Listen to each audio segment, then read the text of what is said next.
konferencē misija Sirds. Es runāšu par lipīdiem un aterosklerotisko pangu. Tas, kas notiek aterosklerotiskajā pangā, ir supersvarīgi, jo tas nosaka pacienta prognozi. Attīstīsies vai neattīstīsies miokarda infarkts, progresēs vai neprogresēs slimība.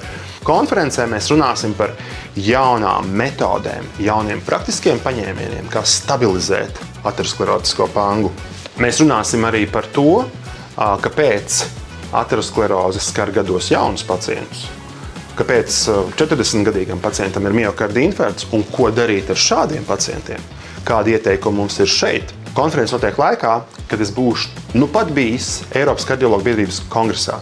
Un tas vienmēr ir laiks, kad mēs esam pilni ar jaunām idejām, ar svaigu informāciju. Mums katram ir jāpadomā par to, ko mēs varam darīt, lai šo slimību, kas ir saistīta ar novecošanos, attālinātu. Mums ir jāizguļas, jākustās, veselīgi jāēd, mums ir atvaļinājumā jāatslēdz telefons, mums ir jātiek vaļā no tām lietām, kas mūs kaitina.